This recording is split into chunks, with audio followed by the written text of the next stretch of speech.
I dare you today, when you're going home, pay attention and count how many billboards. I've done that, and I counted 250 billboards to the office.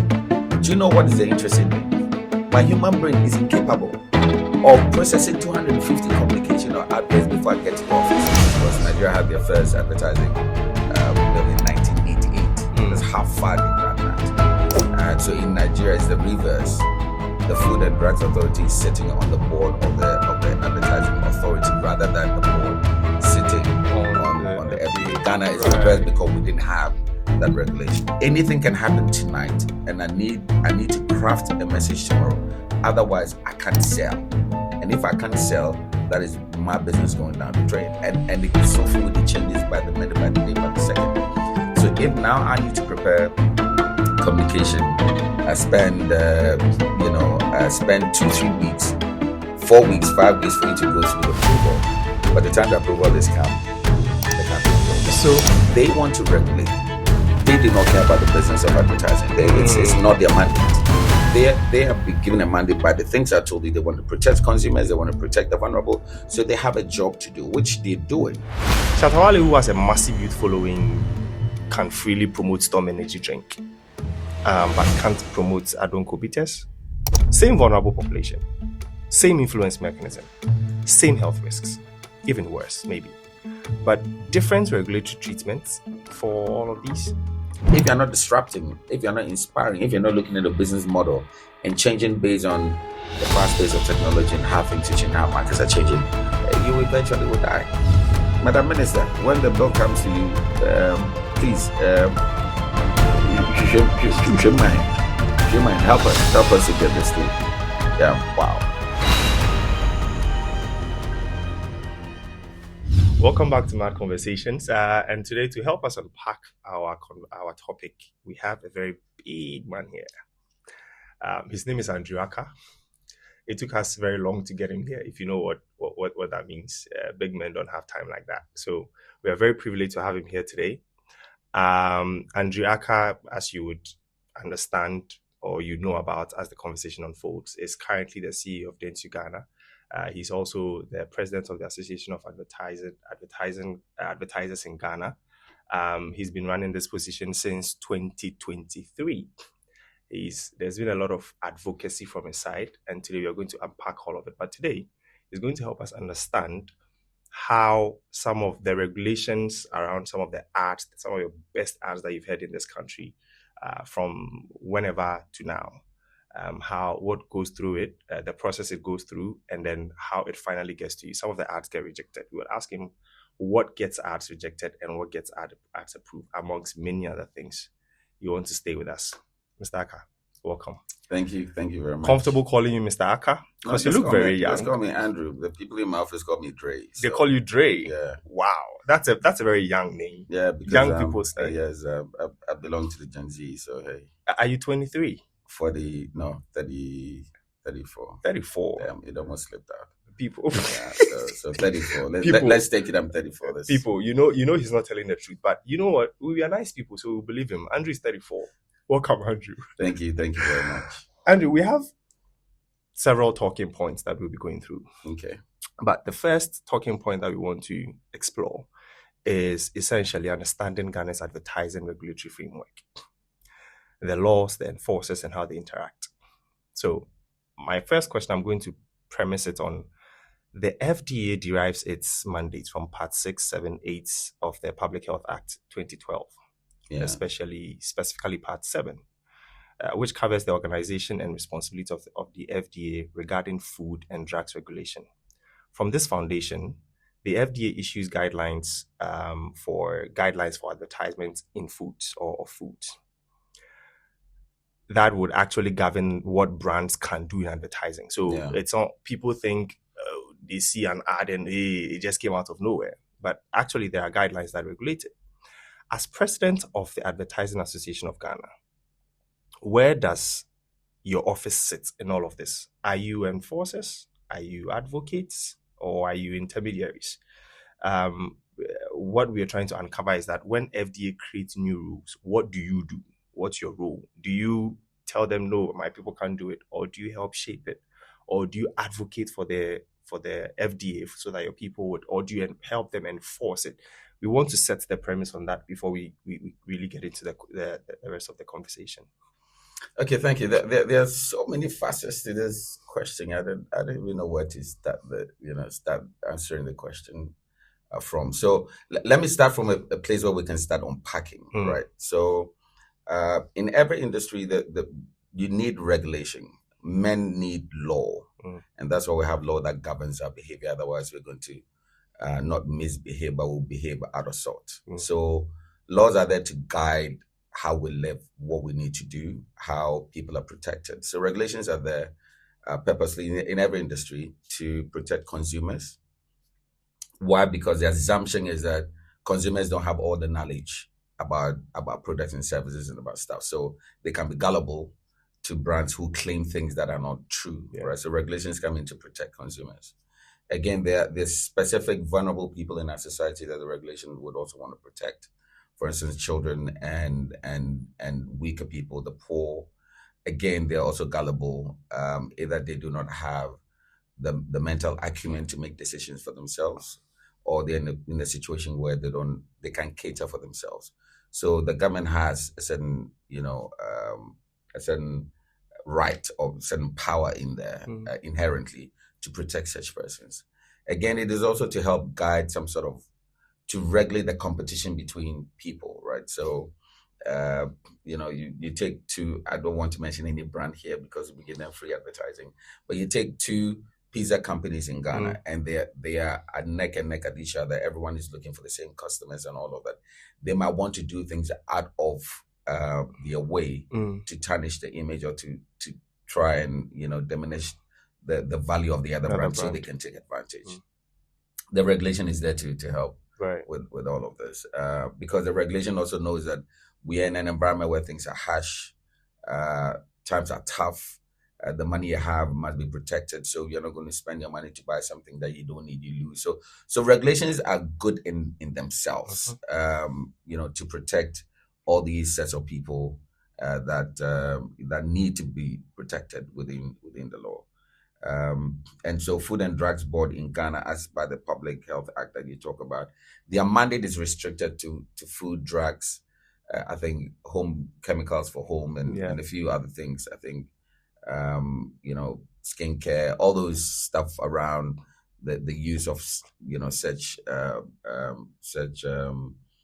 food, drugs, and any chemicals, anything within that space must be protected. So that is the only sect that the FDA has the mandate from the advertising point of view. But advertising, as I'll come to define, there are too many things beyond that. I mean, there are shoes, there are garments, there are, other stuff. So FDA, because there's lack of regulation in our country, and this is where I said that it's quite complex, the question that you asked. So I'm breaking it down. Of course. So because of the lack of regulation in our country, in Ghana, and I'll reference Nigeria because Nigeria is the one closest to us. Nigeria had their first advertising bill in 1988. That's how far they've done that.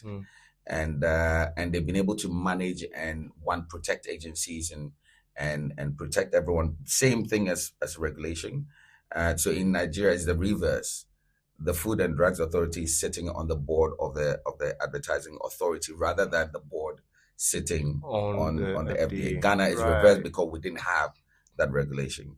So we are now sitting on a board, at the FDA to help to review some of the adverts that we have to see if they fit the right criteria. We'll come to the criteria and all of that. So regulations are great. The unfortunate thing is that we do not have a law that governs advertising end to end in Ghana. So lack of that law, FDA through the public health now has been given the mandate to regulate only for food, drugs, and other chemicals within this space. To do that, I think they've done a great job. My only worry and some of the concerns from members within the association is that their first mandate is that they're pharmacists, they're pharmaceutical, they're chemists, they're scientists, right? And if you look at science and marketing, there's a certain way we look at things. Marketers are using metaphors and synonyms, things that are not true, but would evoke certain feelings in you, right? Yeah. So sometimes that there's conflict between. I'll mention the brand names, like a brand that says that brand A gives you wings, right? The FDA will say that people will literally say that you grow wings when you drink it. But in marketing, is a metaphor that we use. Wings is supposed to give you freedom and strength, to soar higher. So we telling you that, or the advert is saying that once you take this drink, it gives you that inner strength to fly higher, to be bigger than life, to soar over your problems and just be who you want to be. That is what marketing wants you to believe and feel. But because they're scientists and they look at things the way they look at, they literally might communicate that to mean you would grow wings, right? I don't think that they mean that, but they think other people will be vulnerable to that message. So people will go and drink that drink just because to grow wings. I mean, for me, it doesn't speak well of the intelligence of Ghanaian consumers, right? So those are the gray areas and the conflict areas that we think we can work. But we've worked with them in the past. Things are good. We also do not appreciate the timeline it takes for them to review all the adverts. Thank you. Because you are not experts in that field. And I would say that boldly. FDA is not an expert in the marketing industry. They have a mandate to protect consumers. So they would go by their timelines. And we told them over and over and over again, marketing is such a fluid, space, marketing communication, that anything can happen tonight, and I need to craft a message tomorrow. Otherwise, I can't sell. And if I can't sell, that is my business going down the drain. And it's so fluid, it changes by the minute, by the day, by the second. So if now I need to prepare communication, I spend 2-3 weeks, 4 weeks, 5 weeks for you to go through the approval. By the time the approval is come, the campaign is over. So not to cut you, because my follow-up question was going to be about the process of reviewing from FDA. Yeah. But from everything you've said earlier, my understanding is that AAG sitting on the board, FDA, you essentially help shape some of these guidelines. It's a committee, yeah. So we sit on a committee that reviews the advertising. Okay. We pushed for that. They didn't have that. So we pushed for that and said, look, we are also pushing for the advertising bill, which will be all encompassing. It's gone through, it's seen 2 cabinets in the first Mahama presidency. Yeah. It went to Parliament, first reading. We will get there. I have questions on that. Okay, so I did a bit of research on some of the things that we pushed. So we don't have the regulation yet. So we pushed to FDA and after several meetings said, look, let us sit on that committee that reviews it, because the eyes we have and the mindset we have in marketing, this is our craft. And mind you, we spend time and energy to go to school. If you look at a designer, if you look at a copywriter, these guys have spent their time. It is their craft. Yeah. So you cannot use science to diminish their craft. Absolutely. So work with us so that we can help to shape that thinking. So it was great they got us on that committee, and we have a representative on that committee. Awesome. Wait, you are not the representative? No, I'm not the committee? representative. Okay. There's someone who does that. Okay. And then he brings reports to you once a month on where the issues are. But there's still, gray areas, and it feels there's a lot more discretion on their end to decide when your advert is, and everyone, but most agencies do feel that. Which then brings the question, do they have the capacity to review all the adverts in good time so brands can move? See, let me tell you where the mindset shifts. Okay. They want to regulate. They do not care about the business of advertising. It's not their mandate. They have been given a mandate by the things I told you. They want to protect consumers. They want to protect the vulnerable. So they have a job to do, which they're doing. But businesses also have a job to do. Yeah. Right. But they feel the regulation is firm because it's, they have the right, they have the power.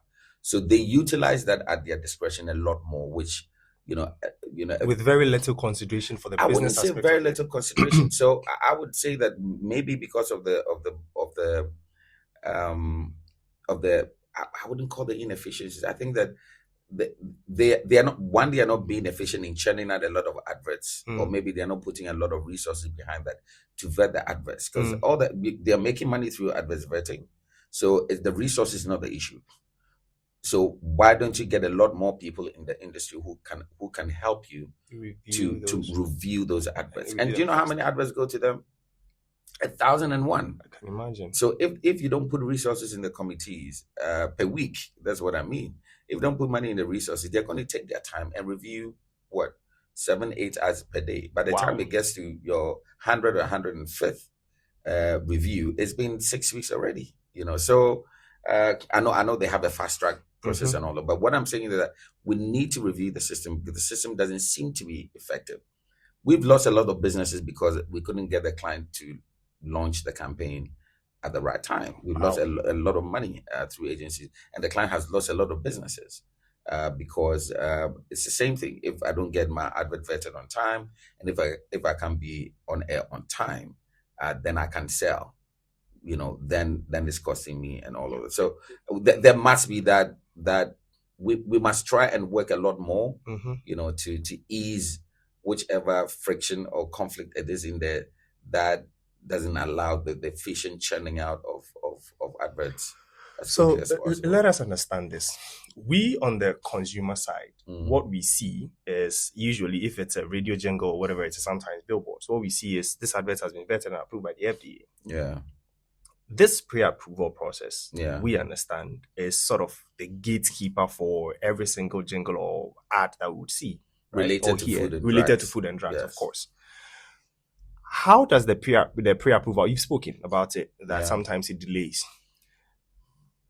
Because if I have a campaign coming up for Val's Day, and I have sent in my campaign to FDA 1st January, how long does it take? Is there a specific time? Does FDA tell you, okay, this is going to take 5 weeks, so you have to wait for 5 weeks? Yeah. And if they've given you a time, a pre-approval time, say 5 weeks, it means that you, the agency or the business, must submit way ahead of time. Yes, I agree. Now, what leads me into the next question is, what makes an ad get rejected? What happens if the ad gets rejected? Yeah. Right? Yeah. So if you look at the FDA regulation, there are things that would have to see in protecting the vulnerable and consumers and competition and all of that. There are things that are quite specific, right? Claims are very important, right? So if you claim that your product is endorsed by the best dentist in the world, where is that proof? So anything you claim in an advert, and that I advocate the FDA to do, you must prove it.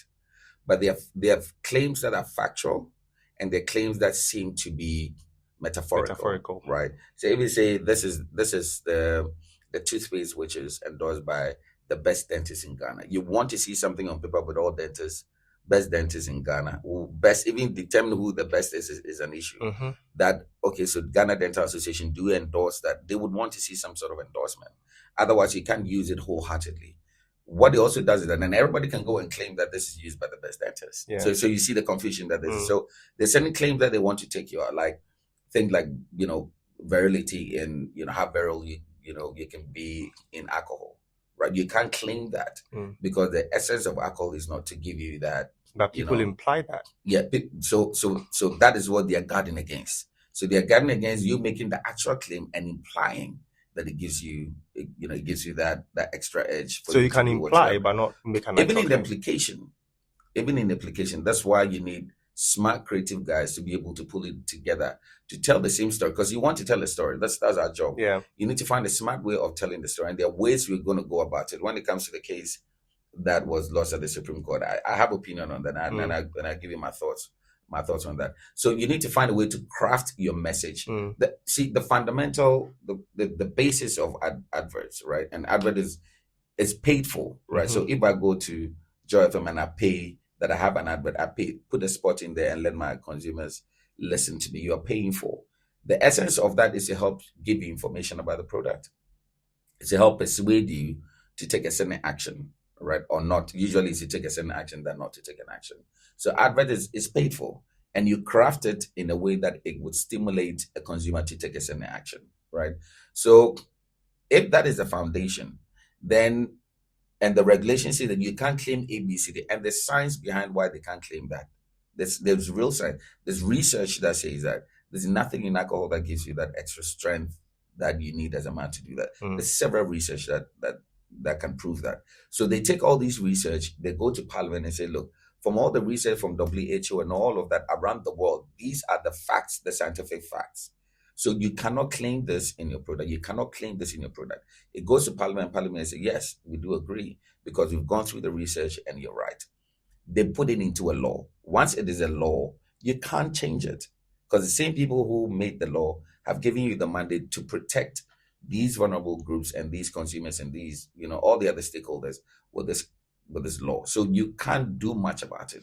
Now, you as an advertiser will need to find smarter ways of telling the same story. We're storytellers. So you need to find smarter ways of telling the same story, neglecting the fact. In fact, facts in advertising usually doesn't even matter. In branding, facts don't matter. It's how you make the person feel. So you can take the functional thing about that and tell another story and then go scot-free. But some brands don't like that. They like this, especially when it comes to local alcohol beverage. They like the they want the functional, but you can tell so many beautiful stories about the brand, about what the product does and circumvent the whole factual thing, which FDA tells you that you cannot say in your advert. So that is one way that I think that brands need to, the regulations are there. You can't do anything about it. But you have to be able to find ways around it, find ways around it, or sometimes you test the law, right? And that's why somebody went to Supreme Court to test the law. Test the law because there are loopholes in the law. I've seen loopholes, right? Because the law, if you get there, I'll give you my thoughts. Yeah, I have quite a number of questions. Yeah, there, my thoughts on the loopholes. They're talking about protecting the vulnerable. Yeah.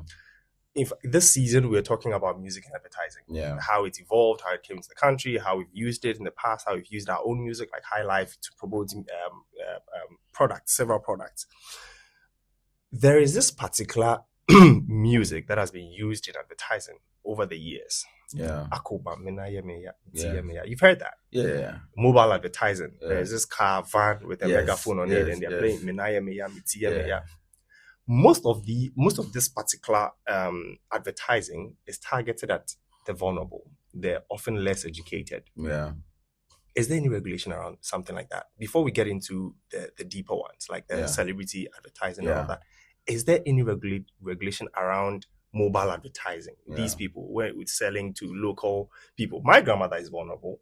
So if she hears any van walking around, and she knows she doesn't have to go and buy Panadol, she doesn't have to go and buy this to fix several problems that she's facing within her body. And one person is claiming to have one medication that would solve all of it. It's not. We both know that if we are talking, you've spoken a lot about scientific truth or scientific research that Parliament follows to pass some of these laws. No, the research that have been verified. So it goes to Parliament. Parliament reasons say that look, based on the research, we think that we need to pass this. They pass it. Perfect. Yeah. I don't think that there is any scientific research that any one single medication can solve multiple illness. I do agree, and it is in the FDA regulation. So how are these local advertisers being regulated? Okay, so we have. I will tell you then. I tell you the bigger problem that we have. We have in this country. So before we come to the advertising, let's look at the product itself. The reason why you have to go to FDA to get a permit to even produce it is the process is pretty simple. You have a product, it does 1, 2, 3, 4, 5. So you need to list them. You must prove that from scientifically what the ingredients that is made of, what it does, A, B, C, D, E, F, G, H. You take the product to FDA. They have a whole team that will review the product based on what you claim that this product does. The ingredient, because the ingredient will determine, they're scientists. They know when you put this chemical here and this chemical, this is what it is for. You put it on your skin, you're going to bleach. So they know. So if you say this percentage is high and it is low and it is high and it bleaches, they will know. They won't approve the product. So before you have approval of a product, know that we can assume that it's gone through the right scientific process.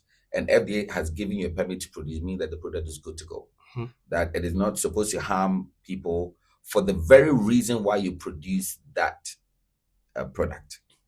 So you're encouraged to have your FDA number on the product to verify that it has gone through the scientific process and is good to go.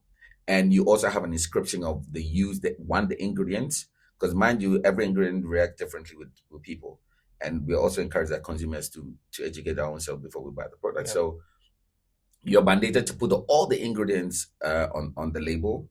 You're supposed to describe the usage, how the product is supposed to be used. Because even though paracetamol cures headache, you drink 6, it's going to cause you problems, right? It's going to have issues on your liver, your kidneys, or whatever it is. So these are all and they're strict. Anything to do with medicine, and they're very strict. So you're supposed to go through that. Now, if you claim that the product can relieve you of 1, 2, 3, that is what FDA is expecting you to do. So when you come and you claim 7, 8, 9, 10, they won't approve it because the original product is supposed to cure 1, 2, and that's it. Or you can use it in the third situation if A, B, C, D happens. But you're claiming that you have 6, so they will not approve it. Now, for those who do that outside of the regulation, they are the ones that I believe, and we all believe, that FDA should go and pursue. Do they have the resources to do that, to go have boots on the ground to do that? I don't think so. And they're doing their best. Sometimes they do massive swoops in Makola and other places to seize a lot of drugs and medicines and stuff like that. They're doing a great job, but do we have enough to be able to manage those in trotros and those in buses and work claiming? And look, I've been in trotro before that. As educated as I am, I bought some of those things. Because the guy what made you buy it? Not because this guy was so smooth. Sounded very convincing. And it felt like he was talking to me about something that I needed. Right? And he convinced me. And did it work? I didn't even use it. But I bought it. I didn't use it because I was scared of using it. But I bought it because he sounded so sweet. He's a typical sales marketing person, right? That you should be hiring, for your sales and marketing manager. So people like that would have to be protected, and there should be tighter regulations, together with enforcement, police, and all of that, to be able to rid this. It's difficult to rid everyone off, but there must be that regular, checkup to make sure that we get these people, off the streets. I wanted to talk about the implications, some of the guidelines, what some of the guidelines say. But you touched on the Supreme Court case, so let's get there. But before we go to the Supreme Court case, before 2015, when the law was passed that celebrities can't advertise alcohol, Ghana had certain iconic alcohol campaigns, like the Guinness Made of More with Michael Essien. Yes, there was Shatawale, there was EL, there was Michael Essien. There were quite a number of celebrities. Club Beer also had a rendition of Osibi says Afil Patapa. Beer, dear, no any club. How did the 2015 celebrity ban change the creative landscape? Give us that perspective for alcohol advertising. Did brands lose anything? And what did they gain? So the fundamental principles of using well-known artists or stars or celebrities is because it brings consumers closer to the brand, right? Because you're known, they like you, and they know what you do. The moment they see you with the brand, it's almost like you're endorsing the brand. So it's an easier path. If you look at the consumer purchasing funnel, the traditional say, create awareness and let me consider the product, and maybe next time when I see it, I'm going to drink, and I will taste it, and if I like it, next time I'll buy it again, right?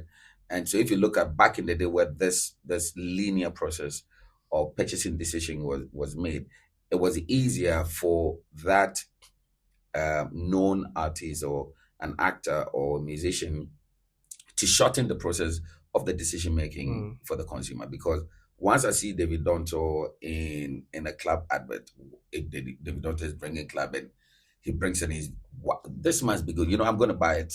I mean, I'm just going to go backwards and back to the backyard and buy it because even David Donto is drinking that. So that is a science behind the consumer behavior, because people that they hold high in esteem, that they like, that they regard in the society, shorten their decision process for the brand. So brands will use them to shorten that process, and so it works for the brand, and it worked for the brand for a long time. But in recent times, and I don't know which particular research, the same research that goes to, I have my issue with a lot of Western research, even though I like them, but I have question marks somewhere about some of these things. But it is what it is. So let's go by that research. The same process that they went through to advocate the banning of cigarette smoking and all that, because it came from a long research that showed that smoking is not good for any human being, right? And so cigarette advertising was banned. You couldn't you couldn't do anything.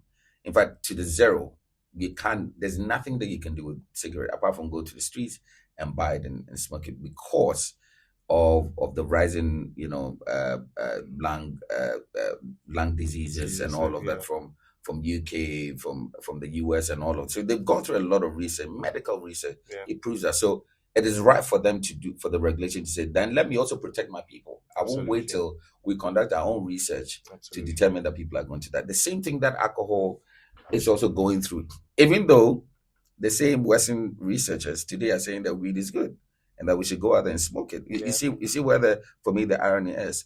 You ban cigarette because you claim that it is not good, it's killing people. But the same research doctors are saying that smoking weed is good. And now you find weed everywhere, and it doesn't make sense to me, but it is what it is. So let's deal with the law.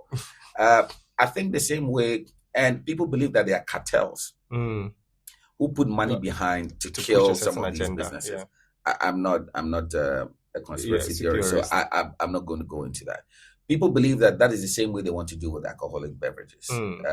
But research also says that the impact of alcohol on the human body, behavioral attitudes of people who take it in excessive and all of that, affects your being, affects the way you live in your environment, your behavior and all of that. So can we coil that use of alcohol?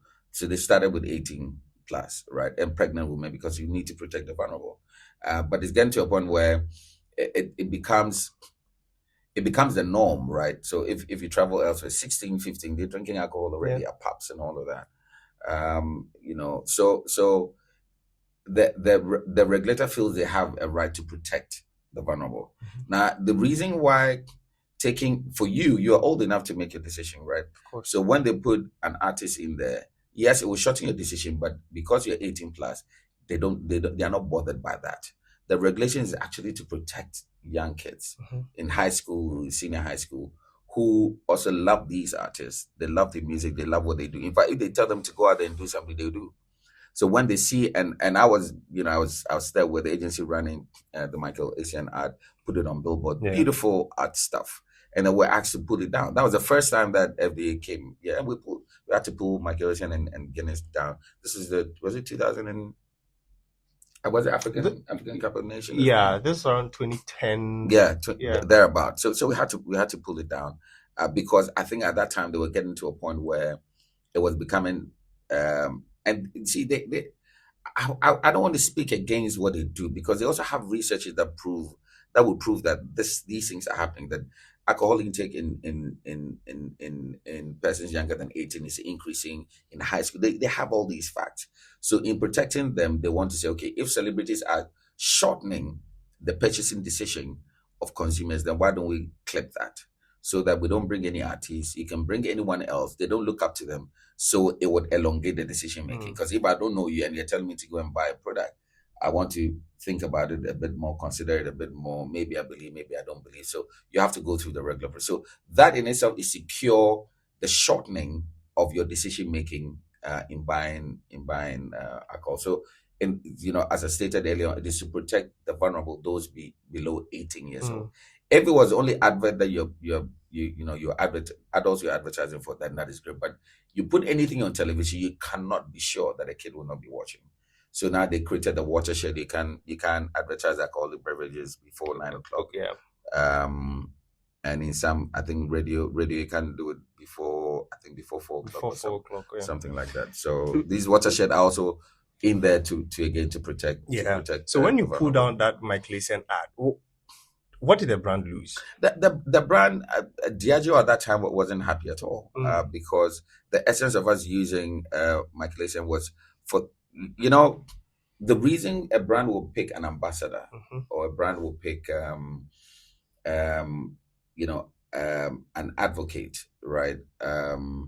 is because we look at your person and your personality. You know, a brand is seen as a person. Mm-hmm. Every brand is seen as a person, whether your gender, your attitude, your aspirations. A brand is seen like that. So if you understand marketing, for every brand, I can tell you whether this brand is a male, is a teenager, is a first-time kid who's seen a mobile phone. I can define that person based on to their you. archetype. Yeah, based on their archetype, their personality even before their archetype. Their personality first. So the same way, if you want, we choose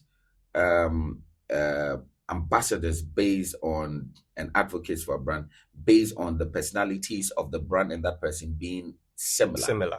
So once we mash it together, we know that there's a perfect union, right? So when this person speaks for us, again, it shortens the purchasing decision and it builds whatever it is, like whether it's brand love or all the other matrix in marketing or for the brand. It builds it up quickly, and they pay them big money, for them to be brand ambassadors. So the essence of that is to match the personality. So Michael Eason was picked because he matched the essence of Guinness then, what the campaign were running, about the power, about the strength. But Andrew, Michael Eason was a footballer.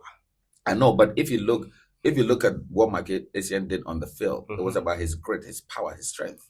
But the question, energy. The question here is that footballers, athletes in general, are not encouraged to take in alcohol. Yes, because of how it affects their performance on the field. Yeah.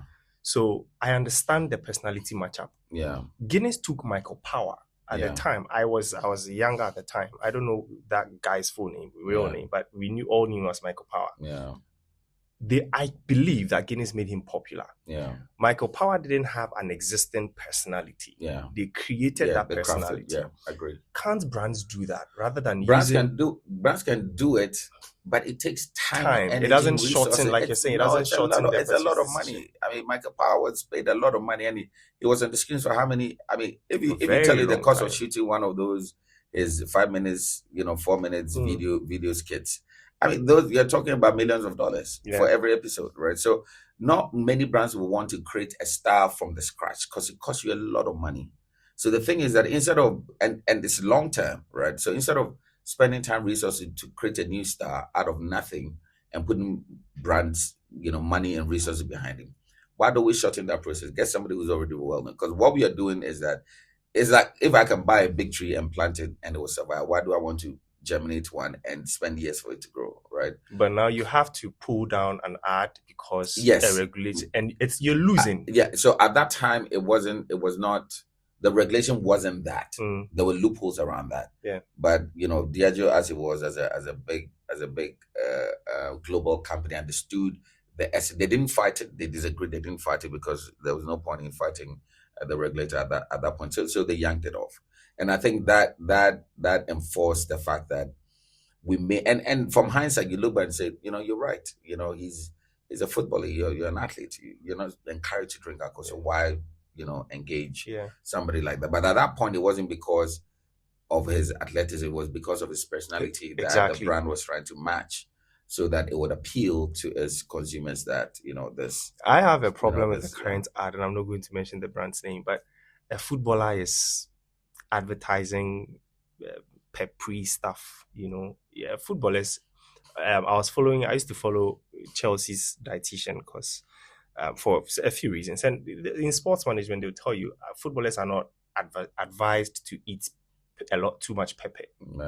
But in Ghana we have, and I feel like some of these education, it's either brands really don't care, and like you said, they take the shortcuts just to shorten their purchasing decision. So they just, if the person is popular enough and they have quite a number of following, then they bring them on board. But they don't really care about their proper matchup or how it would make sense when you drill things down. You are right in one sense. I think that we in the industry have failed to live up to the highest. Look, we do some amazing work in the industry. I'm not putting the industry down. Yeah, we do incredible stuff, but not all of us. I would say we have some of us who don't go any layer, than just the topsoil, right? Yeah. So the agencies that are cheap, that are quick stuff, they just put something together and then you go. And there are those who really dig deep, find the reason, find it where the data is, what is the data saying, find the right insight, build the right strategy for you. In fact, it's several times that client will come and say, oh, this is the one that we want to choose as brand ambassador. Say, no. They say, no, I want this. I say, okay, so give us the reason. You give the reason. Oh, but she's everywhere. She sells all the other stuff. I said, no, you can't use this person because you're buying into the person's personality. Exactly. People see her and they like her rather than liking your brand. Yeah. So why don't we change that and switch it up? And we go with data and facts and information so that the client will look at it and say, okay, you know what? I think you're right because you build the right strategy for that. So I think we need to live up to expectation, just like the way we need to find smarter ways to circumvent the regulation from the FDA. We need to find, smarter ways of getting deep into the client's business. Yeah. For those of us who cut our umbilical cord in this business right from school, we understand the essence of being a partner to your client. You're not an advertiser for the client. You're a partner. Yeah. Your client's business is your business. Your business. For most of our clients, I understand the business.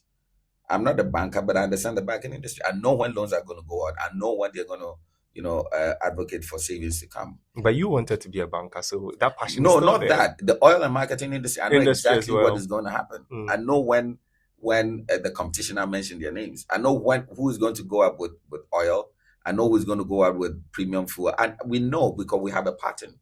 We can understand that. Telco is even crazy. Yeah, I know that when this advert goes, I know that in the day, now it's not as crazy as before. Yeah. You know that in the next 2-3 days there's going to be a counter, right? So we understand all of these things because we get closer to the client and we understand their business.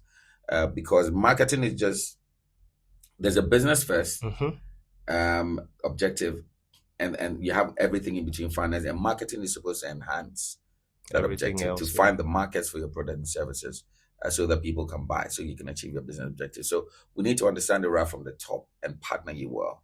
So for agencies that are worth their salt, trust me, they would do the research, they would seek the data, they will interrogate it, they'll get the right insight and go to the client and say, hey, you know what? Maybe from an athletic point of view, you don't need to have this your ambassador advocating for pepper because it doesn't, so I, in that case, I would assume that, again, because of the personality and what it pulls, then it doesn't matter what product the personality is selling out there. But you're right. Sometimes you need to be a bit meticulous and make sure that even though the personality fits, everything else around that ecosystem also fits. So exactly. that so it's that very seamless. You can get the seamless. I want us to go into the Supreme Court case. You had mentioned it earlier. Yes. In somewhere about 2 years ago, June 2024, the Supreme Court upheld FDA's ban on celebrities in alcohol advertising in a 5-2 decision. The case was brought by one Makosai, who argued the ban violated Article 17 of the 1992 Constitution. The guy went prepared, which spoke about equality and non-discrimination.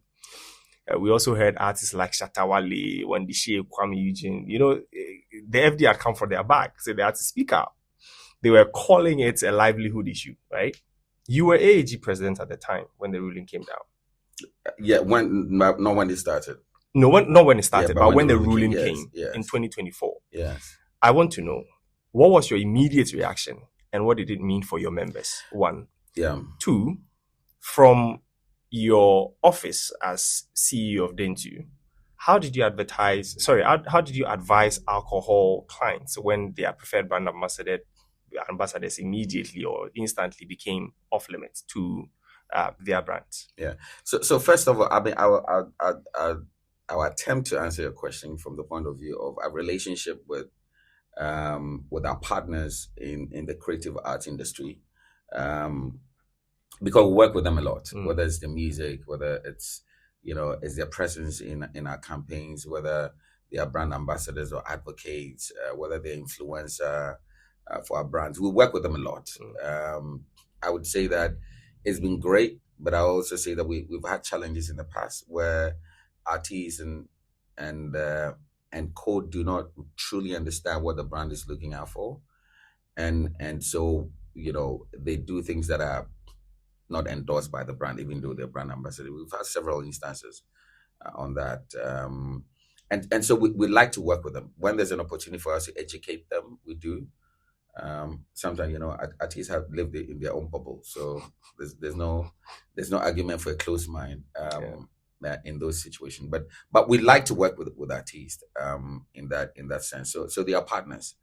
In this particular case, if they were to come and consult me and ask me for my opinion on this, I don't think that you should have gone. The plaintiff should have gone with you don't pray to the court on issues on discrimination. That law has nothing to do with discrimination.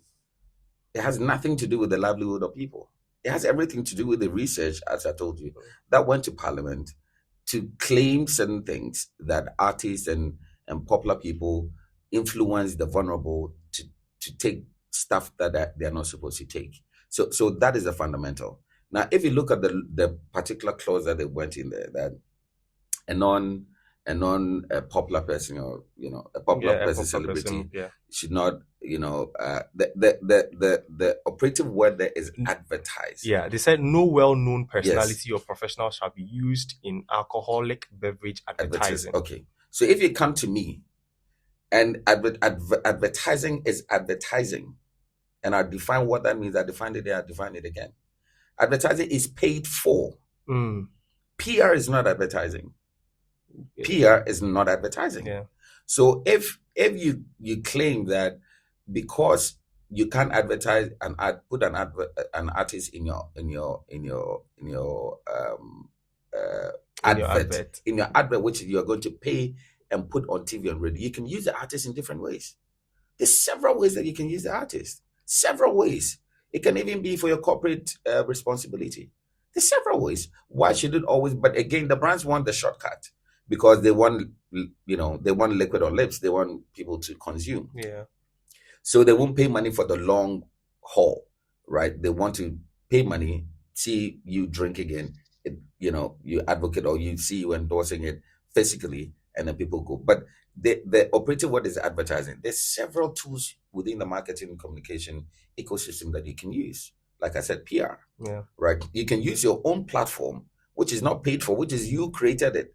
So you think if I woke up and I took Guinness and I drank it, because I'm AAG president, everybody is going to sue me that as somebody who's known. Of course, I'm not a known person, but you are a known person. Assuming that if I was, and I am on my own page, I'm not talking a YouTube page, I'm on my own page, and I drank, and I called beverage and I endorsed that. Wow, this is good. You think that I'll be arrested or I'll be sued for that? So there's crafty ways of going about this. So you're going to seek a relief for discrimination. No one is saying that don't work. They're saying that find smarter ways of working. That is what the judgment is saying. That the regulation is the regulation, unless you want to go and overhaul the. And one of the points that he was seeking relief for was for them to repeal that act. That was not going to happen. It wasn't going to happen, but it's an overstretch one. Yeah, I think that was an overstretch. The whole thing is that you're not making them make money off their hard work they've done. But there's several ways of them making money with the same alcoholic beverage. If they sat down and found loopholes within the law, and brands, for me, that's the hard work that no one wanted to do. Everyone wanted the shortcut is get him here. Everyone is now put him an advert. Hey, let's go. Campaign is running. We are running a promotion. Everybody's drinking the beer. But brand, as I know, it's a long-term thing. Sales is a short-term, just to get a certain batch out. A lot of brands don't like to build brand equity. Yes, so the brand equity, as you know rightly, it's a year-on-year thing. Yeah. It's a lot of hard work, and everything else you build into that. So you can have brand ambassadors who would not necessarily be drinking the beer, but they could advocate for things that the brand does. You just don't sell alcohol. You're shaping the minds and thoughts of society. You're doing something for the society. Every brand that I know has a brand for good program or CSR program. Yeah. Why can't you use brand ambassadors there? Right? Because the law doesn't prevent you from using that. Mm-hmm. The law prevents you from using it in advertisement. But like I told you, the key word is advertisement. So if you had sought the right advice, you would have gone with the word advertisement. If I have my own page and I'm drinking my anything that I want, because I have the freedom to express anything that I want on my own page, as long as it's not affecting, the right of anyone else. So you could actually be the advocate of that brand on your own page. Go to Supreme Court and let them say. But the moment you get paid. No, but who knows that you've been paid?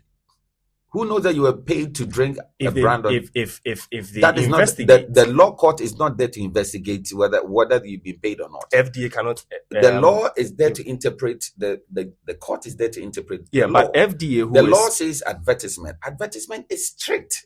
There's a strict definition for advertisement, unless they are claiming that they have redefined advertisement, which maybe we need to interrogate. But advertising that I know is paid for. So if you don't, meaning that you've crafted a message in a certain format and you take it to radio station, TV station, press and say, play for me.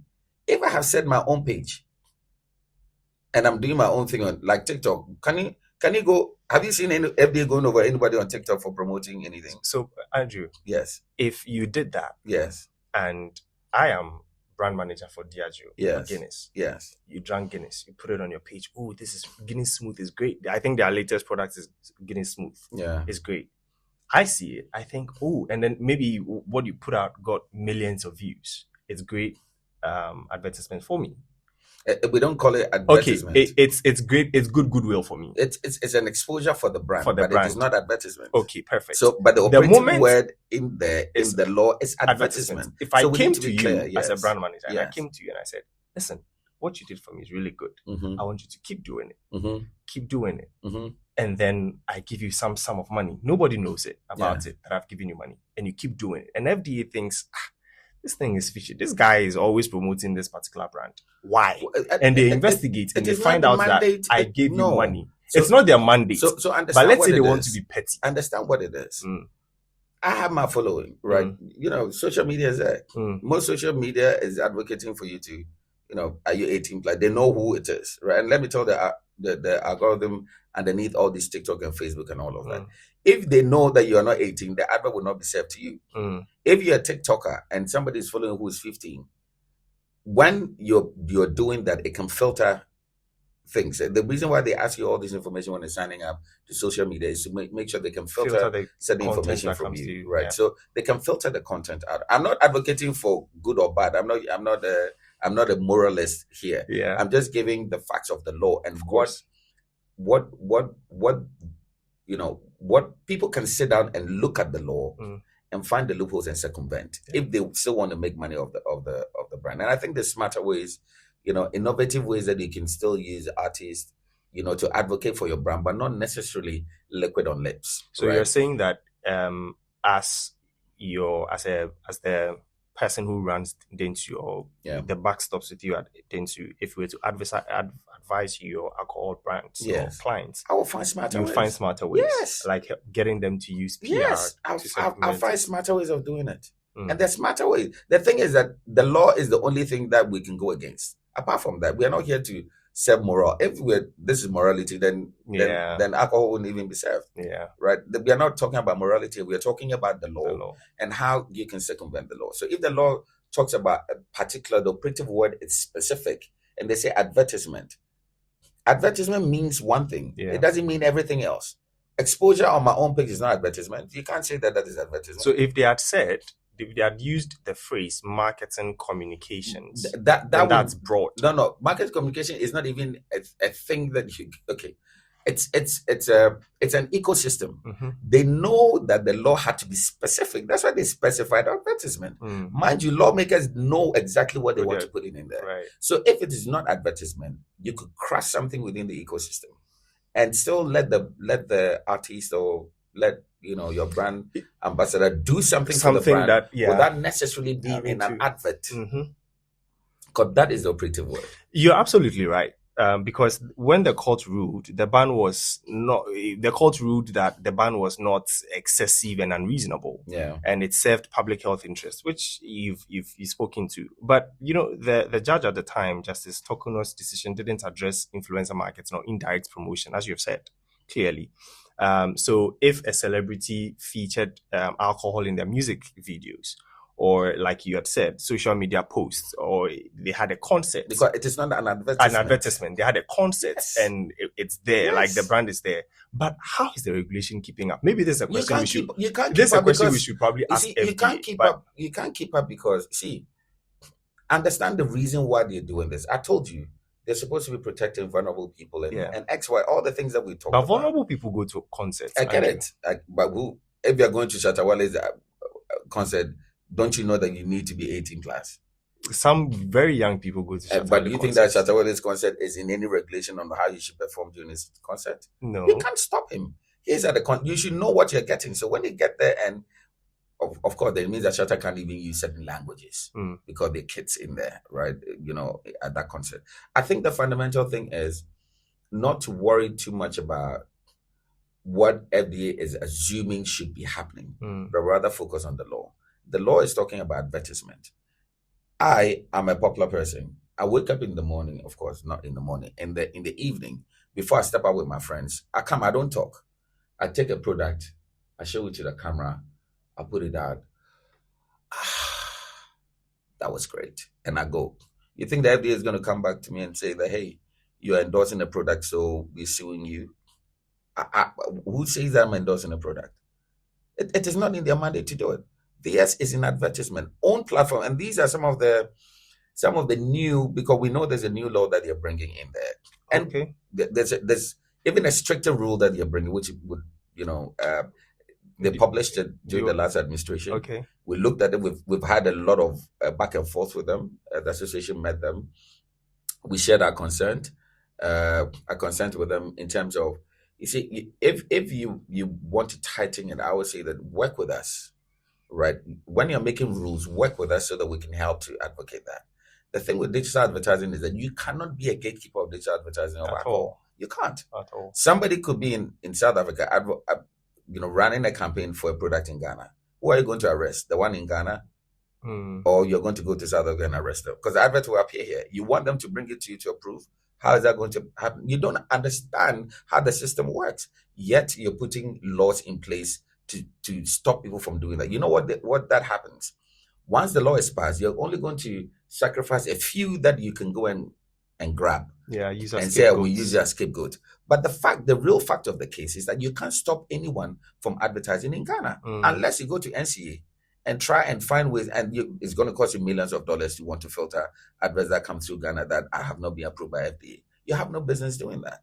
So let's find ways that we can work together and see how we can come back to the main purpose of protecting children. Vulnerable. So if it means that children being online and all of that, you cannot be online unless you've signed in, your age or what, it can be verified so that we can take you out of the algorithm, and force people like Facebook and co to say, hey, these are people you can't serve. If an Ackah ever happened to be on a kid's phone, we hold you accountable because, it's tough. It's a long process, but these are some of the things that we can start talking about. But if you don't handle it from the supplier's point of view, your Googles and your Facebooks and your TikToks and social media platform point of view, but you want to handle it from the owners of the brand's point of view, you've lost the plot because they don't control what happens on the internet. You understand? Anyone can do anything and put it on the internet. Yeah. But you can't come to me and say that, you didn't seek approval. What if I told you that I'm not the one who did the advert? How are you going to prove that? And I know nothing about it. I know nothing. How are you going to prove that? Yet they have breached the law. So these are the some of the points that we raised, that let's have a bigger stakeholders agreement. You're the regulator when it comes to food and drug. We agree. Let's have bigger stakeholders and let's sit together with NC, with the people who are gatekeepers of internet and all of them in Ghana. Let's sit down. Let's have stakeholders meetings and figure out how we can cure. Show us your facts and your figures and your research. And then let us discuss how we can help to cure the very fundamental reason why you want to tighten, those screws. Let us know. We can sit and have. We'll go on to some of the inconsistencies that we have identified. But I want to ask this briefly: did they consult the association when they were coming up with their whole celebrity ban? Was there any consultation at all? No. There was no consultation on and they will tell you that they have the facts, and you see, so the fact overrules everything. All the government institutions, you see, so they invited us after the facts. After they got the law, then they invited us to interpret the law to us. And did you find that a bit? Yeah, no, we raised concerns. We raised concerns. Now, see, we understand why the regulator has to work. I like regulation. Otherwise, we will not be advocating for the advertising bill to be passed into law. Yeah. So the regulation would have to be there. But you also need to find, that path between it shouldn't be inhibiting the progress of society in one aspect just because the law is there. So you need to find a situation where the regulation works, but you're listener to persons, and if they come, I always say this: a good idea must of necessity give way to better ideas. So if we come with a plan, and I give you an example, I am paying. It costs a lot to place an advert on radio station, right? Yeah. If you want me to use 8 seconds of my time to advertise FDA, I've told them it does not make sense. Yeah. If you're saying that I should just mention my code, I can understand, but I cannot be paying 8 seconds. This advert has been vetted and approved by the FDA. We've told them so fast. No one does that anywhere. Yeah. There's a shorter way or smarter way of going about it, right? But they can give me all this length of. By the time you're done, that sometimes we do 5 seconds adverts. So how am I going to put 8 seconds of FDA? The advert would have been over. Yeah. How do I and do that? And it's going to cost me hundreds of thousands. We've raised these concerns over and over and over again. And for me, what sometimes gets worried is the fact that we are not even heard. Because as we've seen with most regulators, once they have the power, they want to they utilize that. Yeah. And sometimes that discretion seems high-handedness when we in the industry are explaining smarter ways, and they'll throw it, okay, go and figure, this is all we can do. If there's anything else, come back. And say, look, you don't have to do that. If it's television station, I don't have to see it. I can scroll it. But if it's radio, you don't expect me to buy 8 seconds for FDA. It costs a lot. But they're the regulators, and that's what they've said. So they double down on it. That is what you have to do. So, Andrew, let's get into a very important part of this conversation where I am particularly passionate about. We've spoken about celebrities not be allowed to promote alcohol beverages based on a lot of premise. Storm Energy drink. Shatta Wale has been the ambassador, and it's been one of Ghana's most successful music advertising partnerships on the premise that it won Marketing Campaign of the Year in 2018. But the inconsistency that we find here is that the FDA banned celebrities from alcohol advertising specifically to protect the vulnerable, like you said, like the youth, from celebrity influence. Yet, I have seen, I'm sure a lot of people will agree, that energy drinks also pose serious health risks to the youth. Almost same or far worse than alcohol does. Cardiovascular issues, abuse, mixing alcohol with other substances. We've seen the effects all over the news. Yeah. Same vulnerable population, same influence mechanism, same health risks, even worse, maybe. But different regulatory treatments for all of these. Shatta Wale, who has a massive youth following, can freely promote Storm Energy drink, but can't promote Adonko Bitters. I find it very inconsistent. I find that very inconsistent to the guideline that FDA had provided. Your role as AAG, what's your position? First of all, have you identified this inconsistency, and what is your position on it? Yeah, the reason why we are advocating for the advertising bill to be passed, and it will cure all these issues that we are talking about. When people say advertising, they think that we, the agency, are advocating for it because it's going to benefit it's going to benefit everyone. If you look at the proliferation of all these digital television, do you know what happens on that television? It's absolutely appalling, and no one is talking about it. You have charlatans, and we have a whole chapter within that AAG bill that talks about charlatanic stuff. You have people on radio, on television, actually taking advantage of vulnerable to send money. They're advertising a product, a service of hope or spiritual, whatever it is, to people, collecting money, sending Momo. In fact, they will have to see the Momo now before they pray for, and they ask you to come so they can do something for you. That is a form of advertising. Why is no one talking about it? FDA can't do anything about that, right? NCA can't do anything about that because there's no law that does that. The broadcast right is also not in. That is why these guys have a free reign to do whatever it is that they want, selling anything and everything from hope to drugs to faith to whatever. They're selling everything and everyone to everybody. So there's a higher conversation that we need to be had beyond FDA to the government itself. Your mandate, I read economics and public finance.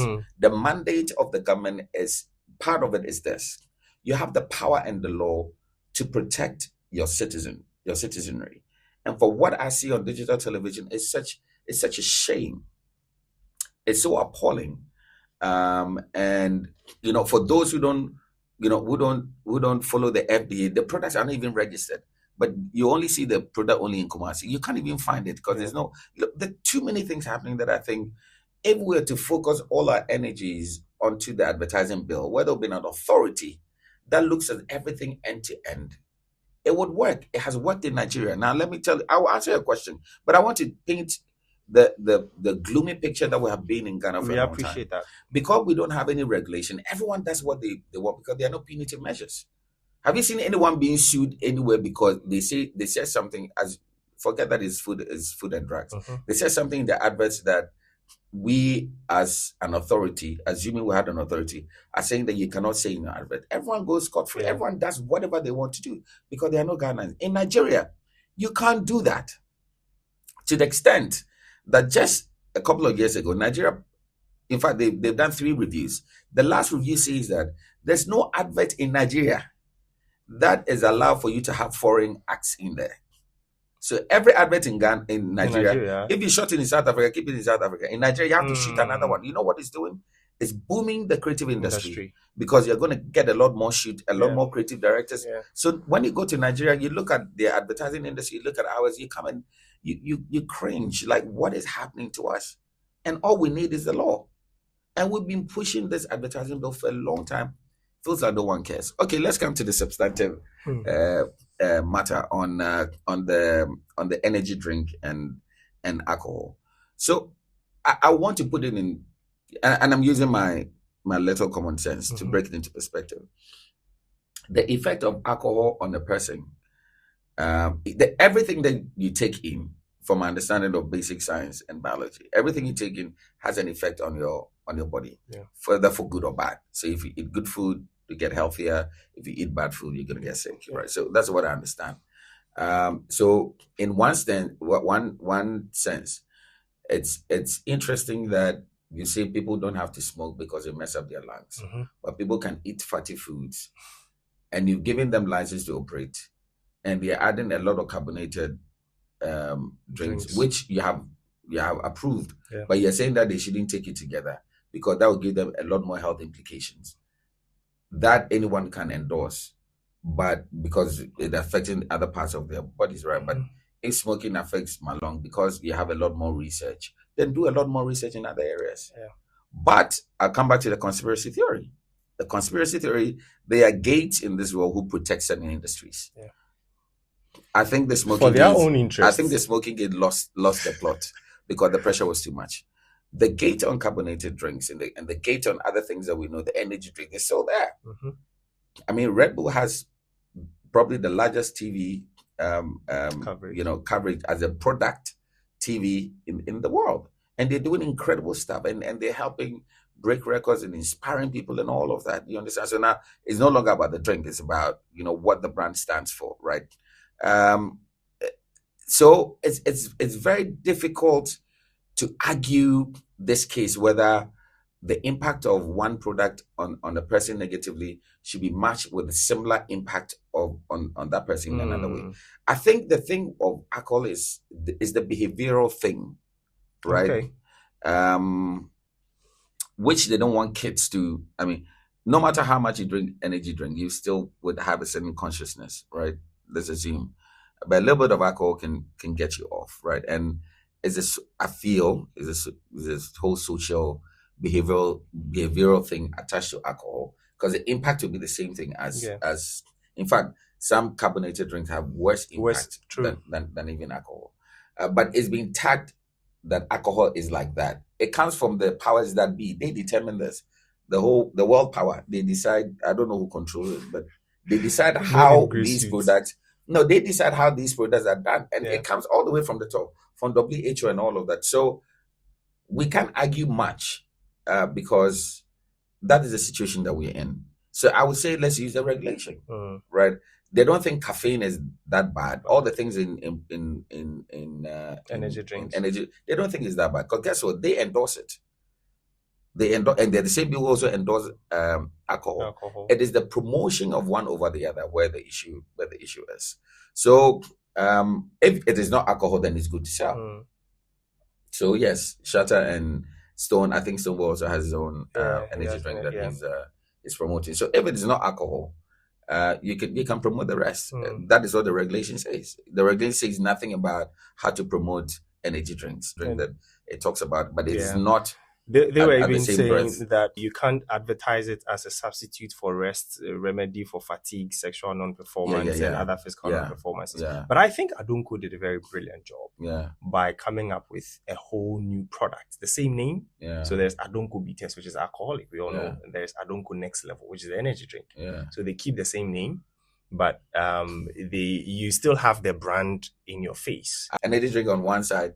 And then also creating that space in your head that I don't go there, exactly. Yes, there's smart ways of going about it. I think it's a smart way. And look, I give thumbs up if that's what they've done and it's working for them. Okay, Andrew. Yes. The advertising bill has been pending since 2016. I'm not sure if my memory serves me right, but it's 2025 February. Sorry, in 2025 last year, June, the government promised to reintroduce it to the parliament. Yes. But as of today, 2026 February, it's still not been passed. Yes. What's the hold up? I think it goes way beyond 2015 because I remember 2011, 2012, 2013. I was actually in studios advocating. My brother Ken Aoku, lawyer now, who was in the industry. We're advocating for the passage of the bill because we spent time, energy, and had a lot of, smart lawyers and industry players, invited people from across the world to come to help us put this bill together. So we're doing the work for the government. So we can because the bill will have to be passed by the government and owned by the government, because the government would have to set up the institution called the Advertising Authority of Ghana. It is not we who has the mandate. So we spend the time, energy, raise our own internal funds to put this document together. And as Katie Hammond, the previous Minister of Trade and Industry, said, I've never seen a bill which is so comprehensive. But let me go backwards. So we started advocating for this. That was during Mahama's first term. And we managed to pass it through cabinet, which we were grateful for. It went to the floor of Parliament. And this is the process that they go through. So it goes to the floor of Parliament. They have the first reading. And they'll read it. They set up a committee. The committee will now invite other stakeholders to come with their thoughts. So, if you're a radio station and you think that it would have an effect on you, you have a say. So everyone would have to bring all their thoughts about the full bill that we sent to them. And then they'll go through back and forth. And then the committee will look at it and try and piece it together and blah, blah, blah. Then there's a second reading. Then there's a final reading. Because the second reading, people might also raise other issues that, parliamentarians may raise it. So you go through 3 readings where stakeholders in the industry are consulted throughout this process. Now, if it goes to the final reading, which is the third stage, and it is deemed to be okay, it is endorsed by Parliament and sent to the President for the President to accent it. In there would also have his own system of managing itself. Every bill would have its own way of managing itself. So it's all in the bill. We did all that work for the government. We did it because we knew that it would take a long time for the government or any government to do it. So we did that. We put it in there. During the year, and so we did stakeholders engagement at St. Chi. Parliamentarians came. We invited a whole lot of people. Got in there. Everything was right. First reading. Unfortunately, it was an election year. So it didn't see the light of day. No second reading, no one got interested in it, and that is the fact. When the last MPP government came into power, we pushed again and again and again and again and again and again. Not to belabor the point to mention it, but we pushed. It never happened. at the Ministry of Trade and Industries, until Katie Amon came.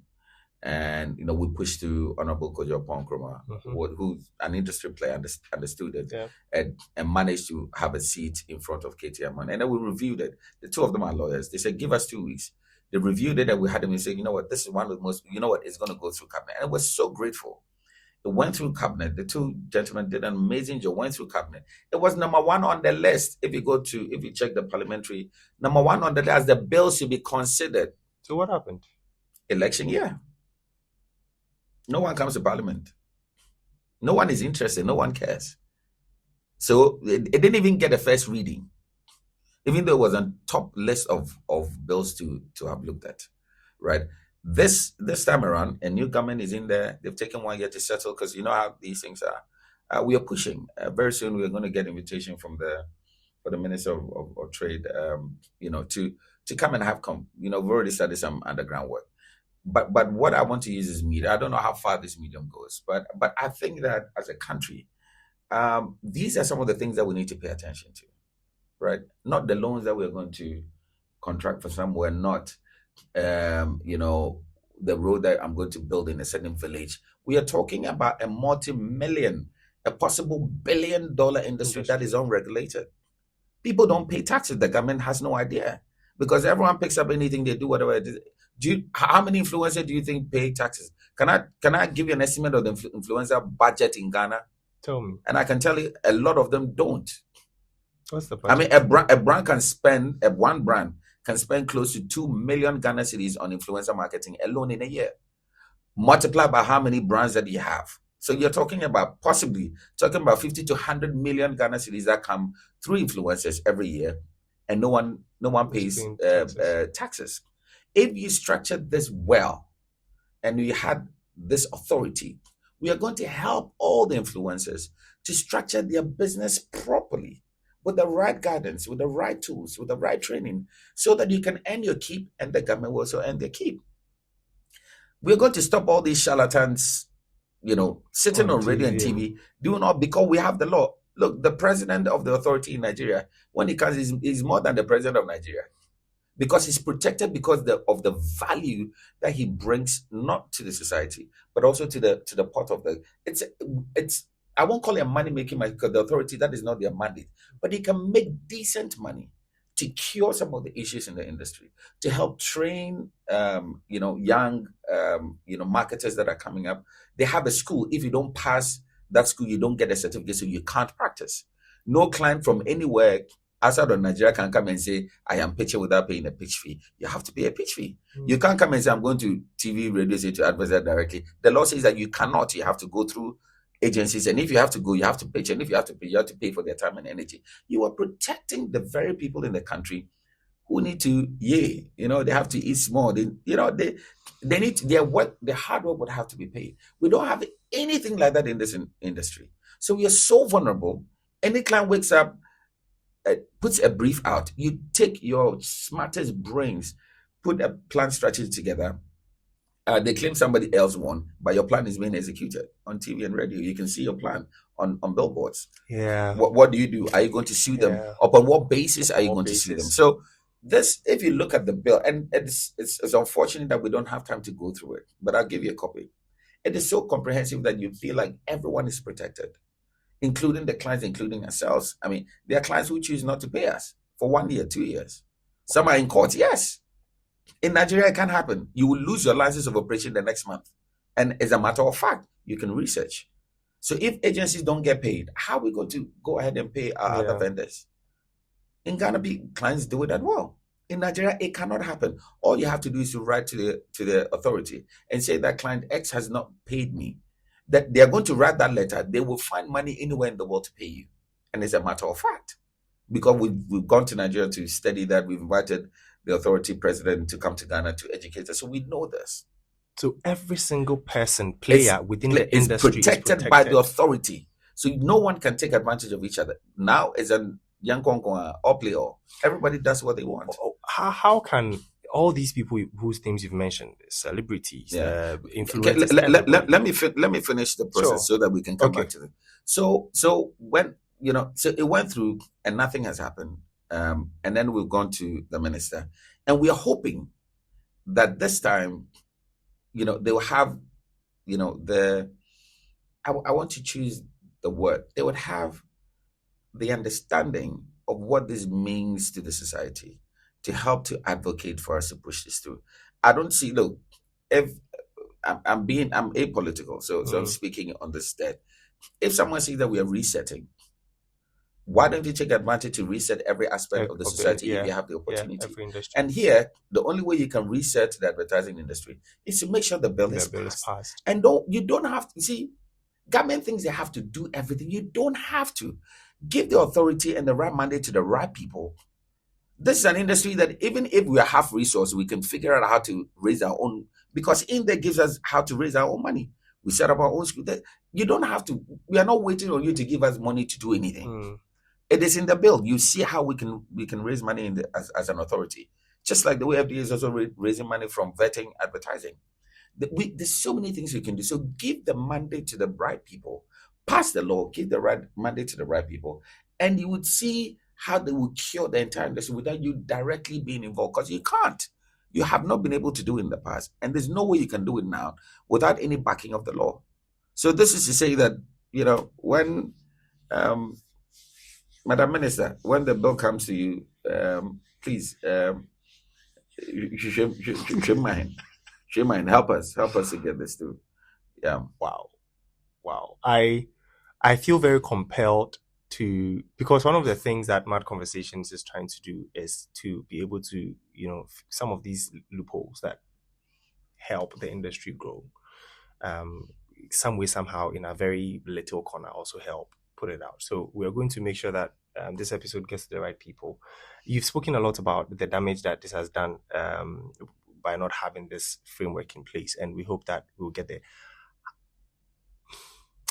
Every person that you've mentioned, or every entity within the ecosystem that you've mentioned that this bill touches, have you engaged them? Have you engaged everybody from influencers to, have you engaged them to help push this bill? So the only way we can engage them, because again, the process is clear. You can only engage them when the bill has attention, or when the minister has the bill.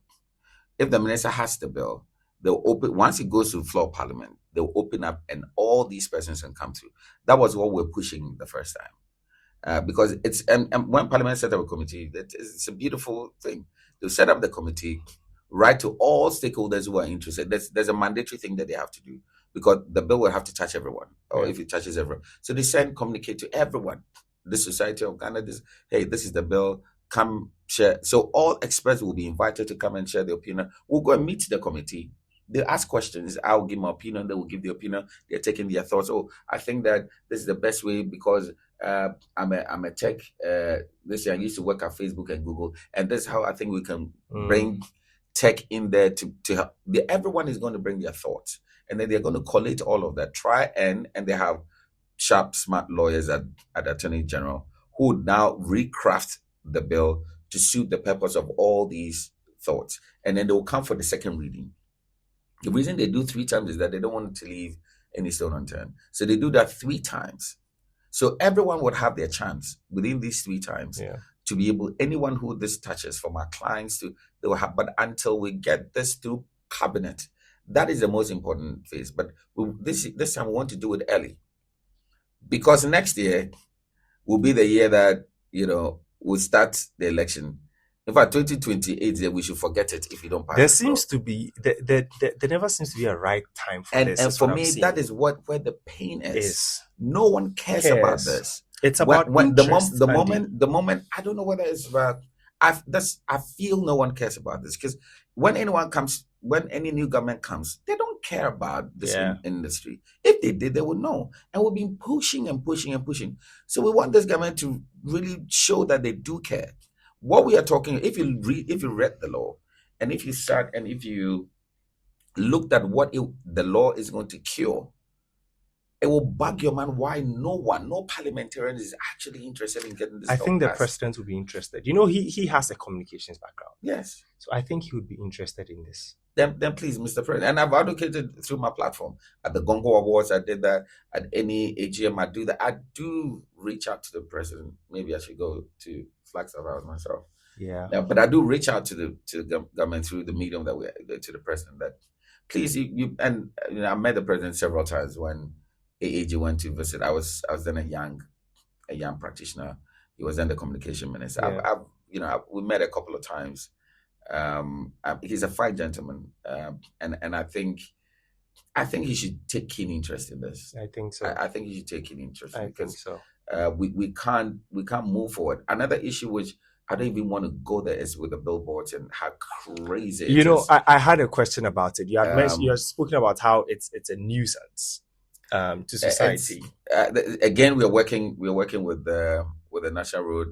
We're working with the committee and the local government to see how we can clean this up. We have the plan.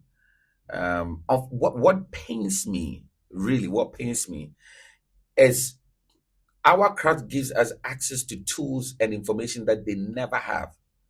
I can tell you every single board which is in Accra that matters on any major street. I know their coordinates. I know exactly where they are. We have system and tools that can predict which board should not be where.